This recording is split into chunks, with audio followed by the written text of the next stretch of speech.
تحفے جو اللہ تبارک و تعالیٰ نے اپنے حضور کو عطا فرمائے. چند کی طرف اشارہ کر کے پھر محفل کا اختتام ہوتا ہے. ایک تو 5 وقتہ نماز، کیا خوبصورت عبادت، فرض عبادت میں سے فجر، ظہر، عصر، مغرب، عشاء، ہر روز بلا ناغہ ہر مسلمان مرد، ہر مسلمان عورت، بالغ، عاقل، اس پر یہ نمازیں فرض ہیں، 5 وقتہ نماز. یہ تحفہ کہاں ملا؟ شب معراج میں حضور کو.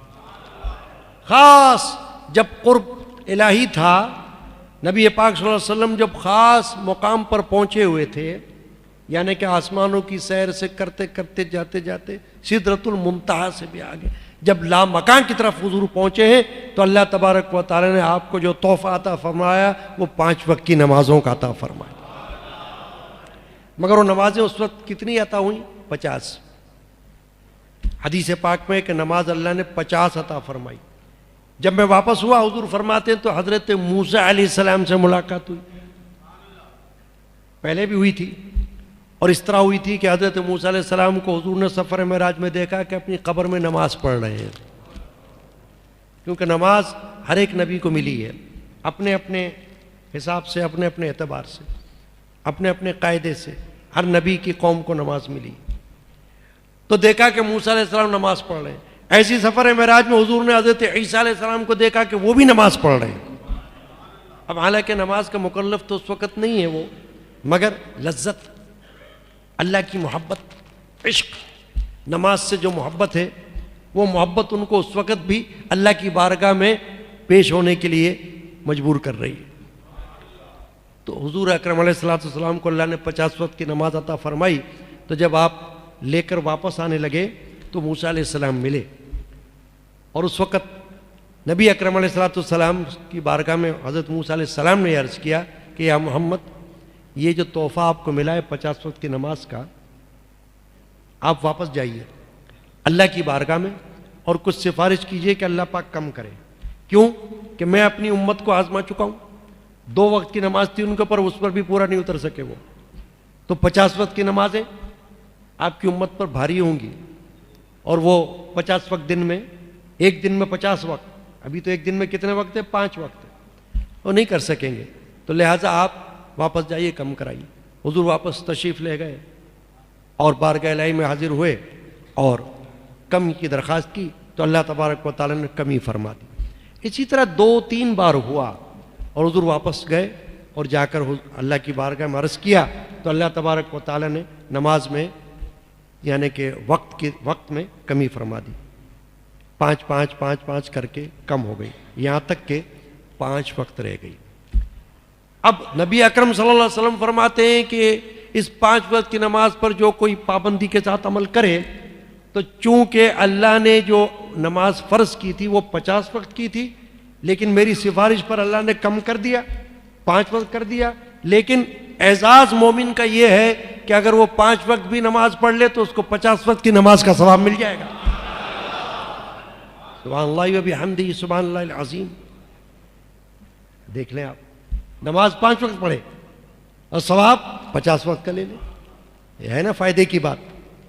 اس پر بھی اگر کوئی ٹال مٹول کرے، سستی کرے 5 وقت نماز سے، تو کیا فائدہ بھائی؟ 50 وقت کی نماز کا ثواب مل رہا ہے، 50 وقت نماز تم نہیں پڑھ رہے، تم تو 5 وقت پڑھ رہے ہو، مگر ثواب کتنا لے رہے ہو؟ 5 وقت کی نماز. ایک اور تحفہ دیا، سورۃ البقرہ قرآن مجید کی سب سے طویل سورہ ہے، اس کی آخری 2 آیات، آمن الرسول بما انزل الیہ من ربہ والمؤمنون کل آمن باللہ وملائکتہ وکتبہ ورسلہ لا نفرق بین احد من رسلہ وقالوا سمعنا واطعنا غفرانک ربنا والیک المصیر. ایک تو یہ آیت ہو گئی، اور ایک لا یکلف اللہ نفسا الا وسعها لها ما کسبت وعلیہا ما اکتسبت ربنا لا تؤاخذنا ان نسینا او اخطأنا ربنا ولا تحمل علینا اسرا كما حملته على الذين من قبلنا ربنا ولا تحملنا ما لا طاقة لنا به واعف عنا واغفر لنا وارحمنا انت مولانا فانصرنا علی القوم الکافرین. فرمایا دو آیاتیں اللہ تعالیٰ نے مجھ کو تحفہ دی ہیں. ان آیات کی بڑی فضیلت ہے. حضور اکرم علیہ الصلوۃ والسلام نے حدیث میں فرمایا کہ جو شخص سوتے وقت یہ دو آیات پڑھ لے پوری رات کے لیے اس کے لیے یہ آیات کافی ہیں. برکت کے لیے، رحمت کے لیے یہ دو آیات اس کے لیے کافی ہیں. اور سورہ بقرہ وہ ہے کہ جس گھر میں پڑھی جائے وہاں سے شیطان دفع ہو جائے. تو یہ دو آخری آیات بھی اللہ تعالیٰ نے شب معراج میں عطا فرمائی. تیسری بات کیا ہے کہ اللہ نے فرمایا کہ تمہارے امت کے سارے گناہوں کو میں بخش دوں گا. یہ آپ سے میرا وعدہ ہے سوائے شرک کہ شرک جو ہے وہ بخشا نہیں جائے گا. شرک کیا ہے کہ اللہ کے سوا کسی اور کو بھی معبود سمجھنا، اللہ کے ساتھ کسی اور کو اللہ سمجھنا، یعنی ہم ایک معبود سے زیادہ کے معبود کا تصور رکھنا، جو توحید کی ضد ہے. شرک توحید ہے ایک خدا پر یقین، ایک اللہ پر ایمان، اور شرک ہے ایک سے زیادہ معبودوں پر ایمان، عقیدہ. تو اللہ نے فرمایا کہ اے میرے نبی، اے میرے رسول، سارے گناہوں کی بخشش ہو سکے گی سوائے شرک کے. ایک اور بات فرمائی کہ نیکی کا ارادہ جب آپ کی امت میں سے کوئی کر لے گا تو اس کے ارادے پر بھی نیکی لکھی جائے گی. ابھی صرف ارادہ ہے، عمل میں نہیں لایا اس نیکی کو، لیکن فرمایا نیکی کے ارادے پر نیکی لکھی جائے گی اور ایک نیکی 10 شمار کی جائے گی.